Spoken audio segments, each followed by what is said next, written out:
எதுக்கு மூடுறா? எங்களுக்காக திறந்து விட்டது. நாங்க 6 மணிக்கு சாப்பிடுவோம், 5 மணிக்கு சாப்பிடுவோம், நினைச்ச நேரம் சாப்பிடுவோம். இது பொண்டாட்டிக்கு மாதிரி நாங்க வச்சிருக்கிறோம். இதுல தலையிடக்கூடாது, உரிமை கிடையாது. அவரை மூடி பாக்கட்ட நாங்க பாக்குறோம். இந்த தமிழ்நாடு நாங்க பாக்குறோம். ஓட்டு கூட போட மாட்டோம். அப்புறம் இவர் ஏன் இப்படி கொந்தளிக்கிறார்? டாஸ்மாக் கடையை மூடிவிட்டால் என்ன செய்வீர்கள் என்று நாம் யதார்த்தமாக கேட்ட ஒற்றை வார்த்தைக்குத்தான் இத்தனை ஆதங்கம். நம்மின் ஒற்றை கேள்விக்கு வந்து விழுந்த இந்த எதிர்ப்பும் வெறுப்பும் ஒரு தனி மனிதனின் உணர்வு என்று மட்டும் எண்ணுவதற்கு இல்லை.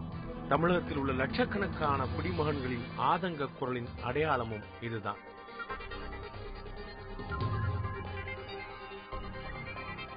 ஒரு மனிதன் மகிழ்ச்சியாக இருந்தாலும் குடிக்கிறான், துயரத்தில் இருந்தாலும் குடிக்கிறான், எதுவுமே இல்லை என்றாலும் குடிக்கிறான். ஆம், மது சமூகத்தில் ஏற்படுத்தும் பல பிரச்சனைகளின் மைய புள்ளியாகி வருவதுதான் இத்தனைக்கும் காரணம். தமிழகத்தில் உள்ள 7 கோடி மக்களில் சராசரியாக நாளொன்றுக்கு 70 லட்சம் பேர் மது அருந்துவதாக கூறுகிறது புள்ளி விவரம். இவர்களில் 60 லட்சத்திற்கும் அதிகமானோர் அன்றாடம் மது அருந்தியே தீர வேண்டும் என்ற மனநிலைக்கு தள்ளப்பட்டவர்களாக உள்ளனர். மதுவின் தாக்கம் நாளுக்கு நாள் இப்படி அதிகரித்து செல்வதற்கு காரணம்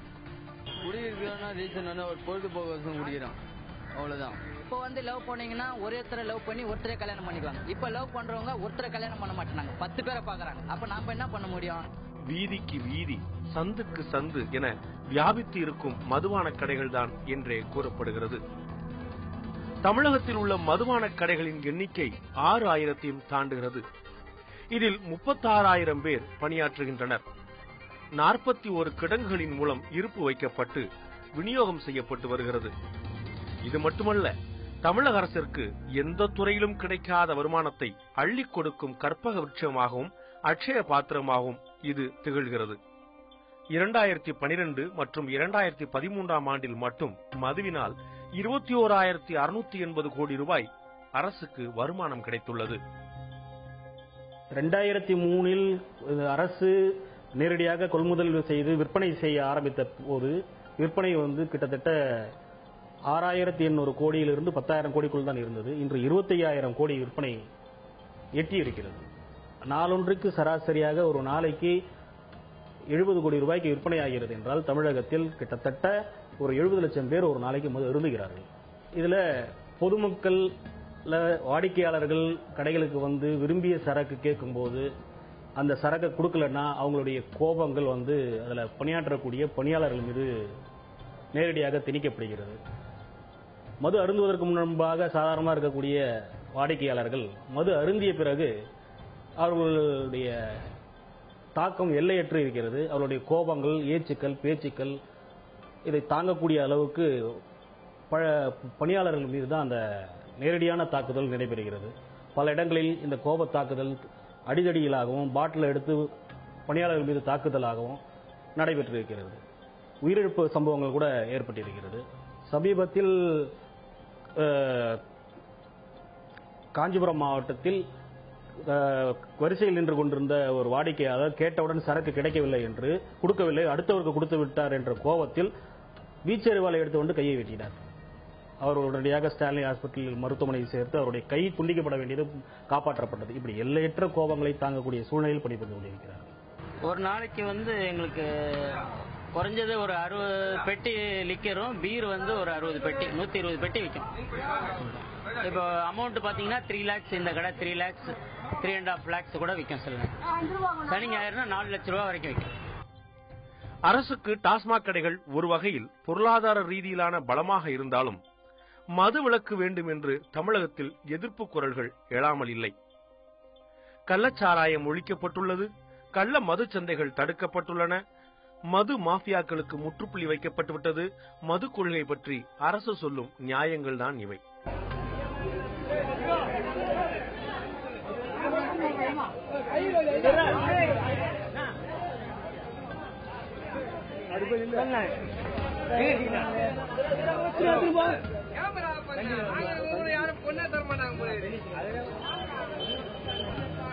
இந்திய அரசியல் சாசனம் பிரிவு 47 போதைப் பொருட்களை அரசு தடுக்க வேண்டும் என்று கூறியுள்ளது. ஒரு அரசால் தடுக்கப்பட வேண்டிய போதைப் பொருட்களை அரசே அங்கீகரித்து அதை விற்பனை செய்வது எந்த விதத்திலும் நியாயப்படுத்த முடியாது என்பது காந்தியவாதிகளின் கருத்தாக உள்ளது.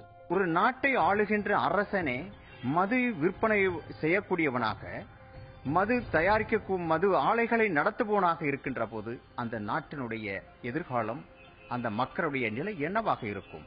மிக மிக வேதனையாக இருக்கும். அதற்கு உதாரணம் நம்முடைய தமிழ்நாடு. எனவே அரசு தன்னுடைய நிலையை மாற்றிக்கொண்டு, எப்படி கடந்த காலங்களில் தமிழ்நாடு மது அற்ற மாநிலமாக இருந்ததோ அதை போல இருக்க வேண்டும். அப்பொழுதுதான் இந்த நாடு உருப்படும். இல்லையெனில் மகாத்மா காந்தி அவர்கள் கனவு கண்ட இந்திய சுதந்திரம் நிச்சயமாக இருக்கவே இருக்காது. அன்று மக்கள் ஆங்கிலேயனுக்கு அடிமைப்பட்டிருந்தார்கள், இன்று மதுவுக்கு அடிமைப்பட்டு விட்டார்கள். ஏன் மது இல்லாத மாநிலங்கள் நம் நாட்டில் இல்லையா என்ற கேள்வி அனைத்து தரப்பிலும் இல்லாமல் இல்லை. ஏன் இல்லை? நம் தேசத்தந்தை காந்தி பிறந்த மாநிலமான குஜராத்திலும் வடகிழக்கு மாநிலங்களில் ஒன்றான மிசோரத்திலும் மது தடை செய்யப்பட்டு தண்டனைக்குரியதாக கருதப்பட்டு வருகிறது.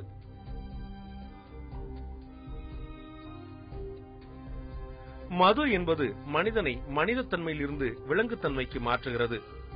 அவனது ஆன்ம பலத்தை முற்றாக நிலைகுலைய செய்கிறது. அவனை சார்ந்துள்ளோரையும் கொடும் துயரத்திற்கு கொண்டு செல்கிறது. எனவே மது இல்லாத மனித சமுதாயம் சுதந்திர இந்தியாவின் இலக்காக இருக்க வேண்டும் என்று காந்தி கூறுகிறார். இப்படி மது அல்லாத தேசத்தை கனவு கண்டு அதற்காக கொள்கையுடனும் வாழ்ந்த இந்த காந்தி தேசம் இன்று பிராந்தி தேசமாக மாறிவிட்டதற்கான அடையாளங்கள் தெளிவாக தெரிய ஆரம்பித்து விட்டன. கடையை நீங்க மூடுனீங்கன்னா பெரிய லெவல்ல தமிழ்நாட்டுல பிரச்சனை கண்டிப்பா வரும். அங்க காசு ஆரம்பிப்பாங்க, ஏகப்பட்ட பேர் குடிப்பாங்க. நிறைய நீங்க பாத்திருப்பீங்க, பேப்பர்ல எல்லாம் நிறைய பேர் பாக்குறாங்க. ஆனா 100%ல 80% குடிக்கிற ஆளு இருக்காங்க. குடிச்சிட்டு சொல்லலாம், குடிக்கிற நிப்பாட்டுன்னு நினைச்சா நிப்பாட்டலாம் அப்படின்னு சொல்றாங்க. அப்படிலாம் முடியாது. ஏன்னா அவங்க வேலை ரொம்ப கஷ்டமான வேலை. ஏகப்பட்ட பிரச்சனைகள் இருக்கலாம் வாழ்க்கையில. நீங்க என்ன பண்ணுவீங்க? மூடுனாலும் ஏதோ ஒரு பக்கம் எங்க கிடைக்குதோ நாங்க அதை தேடி போவோம். அப்படி கிடைக்கலாட்டியும் கூட எங்கேயா பிளாக்ல கிடைக்குதா இல்லாட்டி வேற எங்கேயா கிடைக்குதா அதை தேடி போற மாதிரி இருக்கு. அரசாங்கம் கடையை மூடுனா எல்லாரும் குடிக்க மாட்டோம். அரசாங்கம் கடையை மூட சொல்லுங்க. யாரும் குடிக்கிறது மதுக்கோசம் யாரும் இது கிடையாது. அரசாங்க கடை மூட சொல்லுங்க. அவங்க லாபம் சம்பாதிக்கோசம் பிழைக்கிறதுக்கோசம் அவங்க கடையை திறந்து வச்சு மத்தவங்க உயிரை வாங்குறாங்க. அதாவது இது மூடணும் அப்படிங்கறது கண்டிப்பா நடக்கலாம். இது தேவையில்லை. இது டாஸ்மார்க்ங்கிறது தேவையே கிடையாது. பட்டசாராயம் காசுறது இல்ல சைட்ல விடுறது, நெக்ஸ்ட் இதுல பண்றது, அந்த மாதிரி எதனா ஒண்ணு போதை ஐட்டங்க வந்துச்சுன்னா நாங்க என்ன பண்ண முடியும்? பொதுமக்கள் வாங்கிதான் சாப்பிடுவோம். போய் தேடிதான் போக முடியும். கஷ்டப்படுறோம். 4 நாள் வருமானம் வந்தா தான் எங்களுக்கு லாபம் கிடைக்கணும். அந்த 4 நாள் வருமானத்துல பாதி அமௌண்ட் போட்டுருவோம், பாதி அமௌண்ட் எடுத்து வச்சுக்குவோம். நம்ம வீட்டுக்கும் கொடுப்போம், போதியும் சாப்பிடுவோம். எங்களால சாப்பிட்டா தான் எங்களுக்கு தூக்கமே வரும். இல்லைன்னா கை காலு நடுவுது, கை காலு கொச்சிலு எல்லாம் வந்துடுது. சார் அங்கங்க பிளாக்ல ஓடுது. 70 ரூபா சரக்கு, 120 ரூபா, 150 ரூபா. புரியுதா? இருந்தாலும் நாங்க கூலி தூக்குறோம், கஷ்டப்படுறோம், குடி ஓணும், போய் வாங்கி குடிச்சுட்டு தாங்கிறோம். அங்கங்க ஓடு. எல்லாரும் காவல்துறை சாட்சி. வேற இந்த ஒரு பாட்டில் வாங்கல, இது 3 ரூபா கேட்கற எக்ஸ்ட்ரா. இந்த வாட்டர் வாங்கல 5 ரூபா கேட்கறான் ஒரு வாட்டரு, 1.5 ரூபா வாட்டரு. வேற என்ன வேணாம்? கேள்வி மூடிட்டாலும் தமிழ்நாட்டில் சரகு ஓடாது இருக்கவே இருக்காது. பட்டாசாராயம் கேள்விப்படுவியா? அதுவாது ஓடும். இல்ல அன்றாங்களா கஞ்சா, அதுவும் ஓடும். வேற என்ன வேணும்? அவன் வீட்டுல காசு ஆரம்பிச்சிருவான்.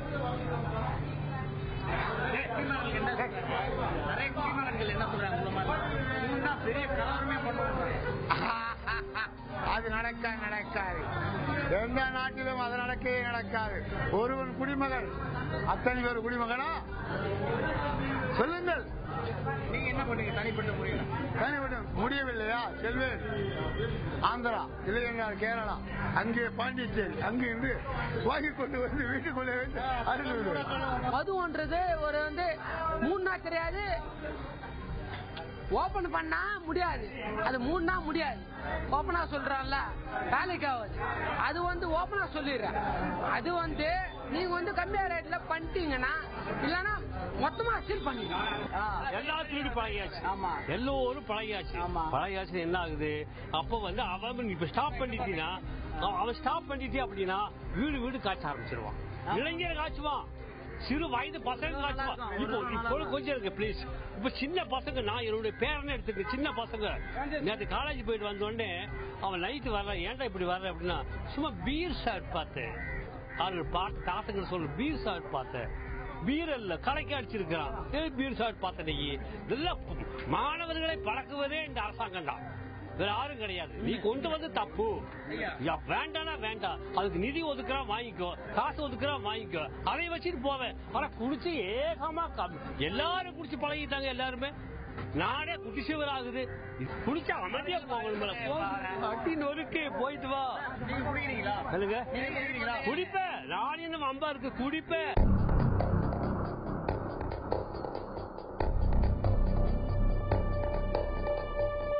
மது அருந்துவதை பலர் எதிர்த்து வரும் நிலையில் ஒரு சாரார் மதுவை ஒழுக்க ரீதியானதாக பார்க்க வேண்டுமே தவிர முற்றிலுமாக தவறு, குற்றம் என்று கூறிவிட முடியாது என்கின்றனர்.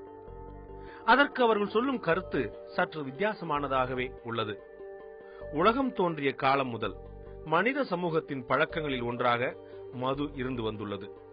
சிந்து சமவெளி நாகரிகம், கிரேக்க நாகரிகம், மெசபடோமியா நாகரிகம் என எல்லா நாகரிகங்களிலும் மக்களின் வாழ்வியலில் கலந்ததுதான் மது என்ற கருத்தும் உள்ளது. ஆங்கிலேயர்கள் வந்து இந்தியாவிற்குள் காலடி வைத்த போது பணப்பயிர் உற்பத்தி செய்வதற்காக கரும்பு வந்து பெரிய அளவுக்கு செய்தார்கள். தேயிலை பொருட்களை கொண்டு வந்தார்கள், காஃபி பொருட்களை கொண்டு வந்தார்கள்.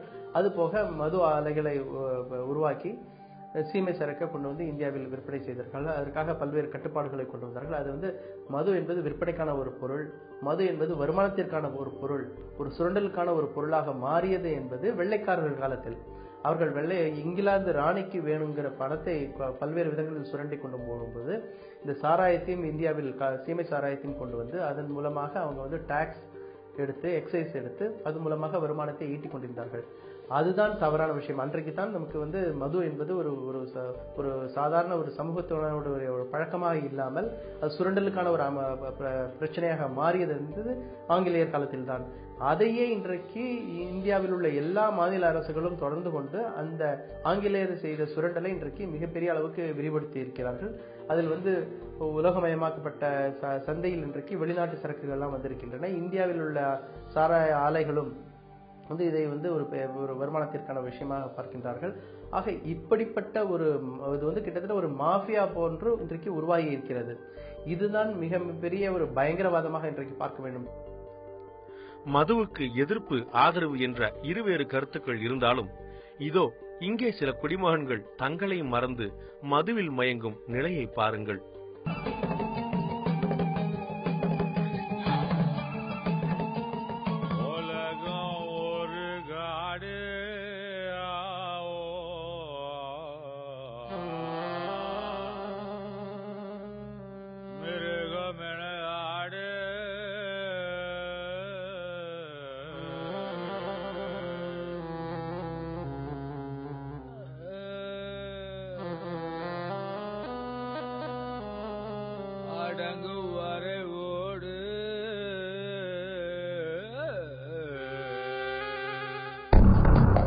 குடிபோதையால் ஒட்டுமொத்த சமுதாயமே சீரழிந்து கொண்டிருக்கிறது. கொலை, கொள்ளை, கற்பழிப்பு போன்றவை சர்வ சாதாரணமாகிவிட்டன. குடியால் அழிந்த குடும்பங்கள் எத்தனையோ உள்ளன. குடித்துவிட்டு சண்டை சச்சரவு ஏற்பட்டு தற்கொலை செய்யப்பட்டவர்கள் 2040 பேர். இந்த 2040 பேருமே மது குடித்துவிட்டு தற்கொலை செய்து கொண்டிருக்கிறார்கள், மது குடித்துவிட்டு கொலை செய்திருக்கிறார்கள், மது குடித்துவிட்டு திருடி இருக்கிறார்கள். ஆகவே இந்த சாவுகளுக்கெல்லாம் காரணமாக அமைவது மது என்பது அது நிச்சயமாக நாம் உணர முடிகிறது. மது உணர்வூட்டும் பொருள் அல்ல, உணர்வை, உடலை அழிக்கும் ஒரு நச்சு பொருள். மது அருந்துவதால் சுதந்திர உணர்வு தோன்றுவதாகவும் அதிக சக்தி கிடைப்பதாகவும் பலர் நினைக்கின்றனர். இளமை பருவத்தில் மதுவால் அதிக பாதிப்பு ஏற்படுவதில்லை என்றாலும் பிற்காலத்தில் மதுவினால் ஏற்படும் பாதிப்புகள் ஏராளம். மது நேரடியாக ரத்தத்தில் கலந்து விடுவதால் சிறிது நேரம் உற்சாகம் அளிக்கிறது. ஆனால் நாளடைவில் எல்லா நோய்களையும் கொடுத்து நம்மை சிறிது சிறிதாக அழிக்கிறது என்பது நம்மில் பலருக்கு தெரிவதே இல்லை. மதுவுக்கு அடிமை என்பது உடல் ரீதியான பிரச்சனை மட்டுமல்ல, மன ரீதியான, சமூக ரீதியான பிரச்சனையும் கூட. எனவே இவர்களை மதுவின் மோகத்தில் இருந்து மீட்க உளவியல் ரீதியாகவும் அணுக வேண்டியது அவசியம். குடிக்கும் போது நமக்கு பதட்டம் அதிகமாகுது. பதட்டம் அதிகமாச்சுன்னா பயமும் ஞாபக மறதியும் அதிகமாகும். சோ ஒருத்தவங்க அந்த யோசனைகள் இருக்காது, என்ன பண்றோன்றதே தெரியாது, ஆனா பண்ணிருப்பாங்க. நான் தான் பண்ணேன்னு ஒத்துக்க முடியாது, ஏன்னா அவங்களுக்கே தெரியாது அவங்க தான் பண்ணாங்களான்னு. இந்த மாதிரி நிறைய குழப்பங்களுக்கு ஆளாவாங்க. சோ இந்த குழப்பங்கள் ரொம்ப அதிகபட்சமா போகும்போது எல்லாரும் தன்னை ஒதுக்குறாங்களேன்றத அவங்க ஃபீல் பண்ணும்போது எதுக்கு வாழணும், சூசைட் பண்ணிடலாம் அப்படின்ற ஒரு எண்ணம் வரும். இன்னொரு பக்கம் இந்த சமுதாயம் தானே என்ன ஒதுக்குச்சு, நான் என்ன பண்ணா இவங்களுக்கு என்ன, இவங்க ஏத்துக்க வேண்டியதானே அப்படின்ற அந்த சுயநலத்தினால யார் அவங்களுக்கு ஆப்போசிட்டா இருக்காங்களோ அவங்கள கொலை பண்ணிடலாம் அப்படின்னு தோணும். சோ டெஃபினட்டா குடி கொஞ்சம் கொஞ்சமா ஒரு மனுஷனுக்குள்ள இருக்கிற நல்ல விஷயம் எல்லாத்தையும் எடுத்துரும். பொறுமை இருக்காது, அடுத்தவங்களுடைய வழி புரியாது, நம்ம செய்யறது தப்பா ரைட்டான்னு யோசிச்சுட்டு டிசிஷன் எடுக்கணும் இல்லையா, அது வராது. டக்கு டக்குன்னு அவங்க டிசிஷன் எடுப்பாங்க. அடுத்தது அவங்களுடைய தப்புக்கு அவங்க தான் பொறுப்புன்றதே அவங்க உணர மாட்டாங்க. யார் யாரையோ குறை சொல்லுவாங்க, அந்த பொண்ணு தான் என்ன லவ் பண்ணிட்டு விட்டுட்டு போனா அதனால தான் நான் குடிக்கிறேன், எனக்கு இந்த சார் மார்க் கம்மியா போட்டாரு அதனாலதான் குடிக்கிறேன், இப்படிதான் சொல்லுவாங்களே ஒழிய இவங்க தான் அதுக்கு காரணம்ன்றதை ஒத்துக்கவே மாட்டாங்க. சோ மனதளவுல கொஞ்சம் கொஞ்சமா அவங்க ஐசோலேட் ஆகுறாங்க, விலகி போறாங்க. அது தனிமைப்படுத்தப்படும் போது சூசைட் நோக்கியோ இல்ல ஏதாவது ஒரு தப்பு, கொலைகளோ இல்ல பாலியல் வன்முறைகளோ இந்த மாதிரி நடக்கும். அண்ட் இன்னொன்னு 4 பேர் ஒன்னா சேரும் போது குடிச்சிருந்தாங்கன்னா ஒருத்தவங்க சப்போர்ட் பண்ணிக்குவாங்க. குடிகாரர்கள் எப்பவும் ஒருத்தவங்க விட்டு கொடுக்கவே மாட்டாங்க, டக்குன்னு ஃப்ரெண்ட்ஸ் ஆயிடுவாங்க. அப்ப தப்புன்னு ஒண்ணு நடக்குதுன்னா ஒருத்தவங்க சொல்ல மாட்டாங்க, இல்ல வேணாம் தப்புன்னு சொல்லவே மாட்டாங்க. யார் என்ன டிசிஷன் எடுத்தாலும் ஓகே பண்ணலாம் வா அப்படின்னு சொல்லிடுவாங்க. அந்த கன்ஃபர்மிட்டி வந்துடும்.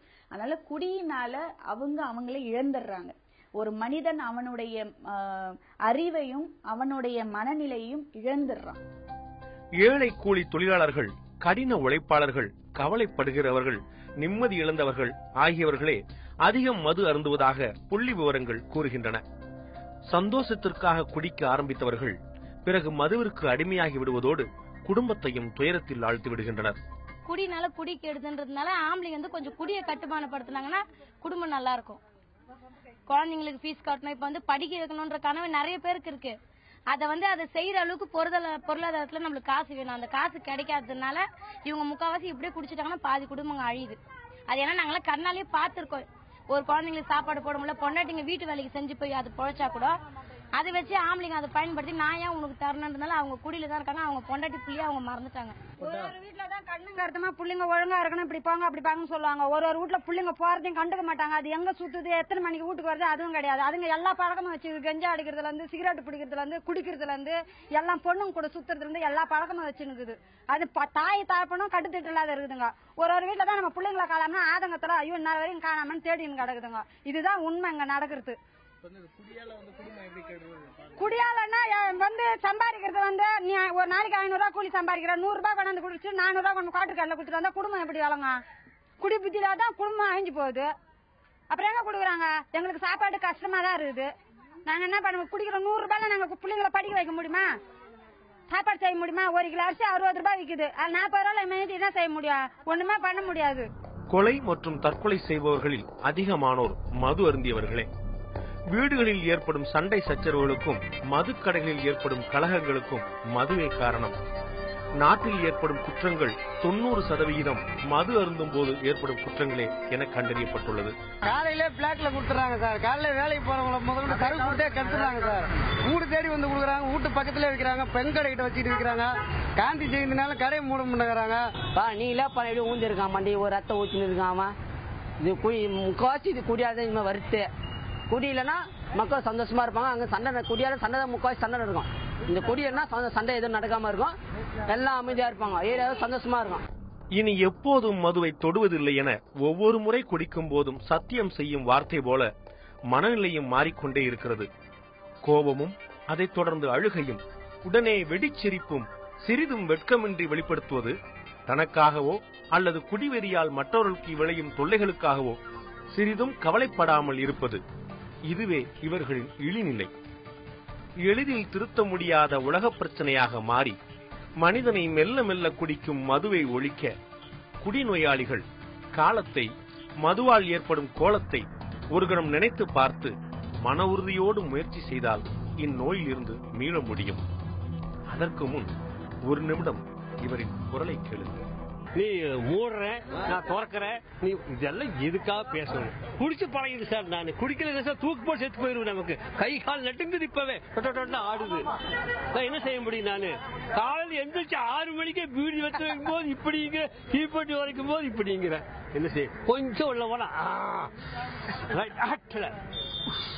அப்படிங்கிற பழக்கி போட்டீங்களே, இந்த மாதிரி பழக்கிட்டீங்களே, எங்களை எல்லாம் வளர்த்து போட்டீங்களே, அரசாங்கம் வளர்த்துக்கிட்டீங்களே.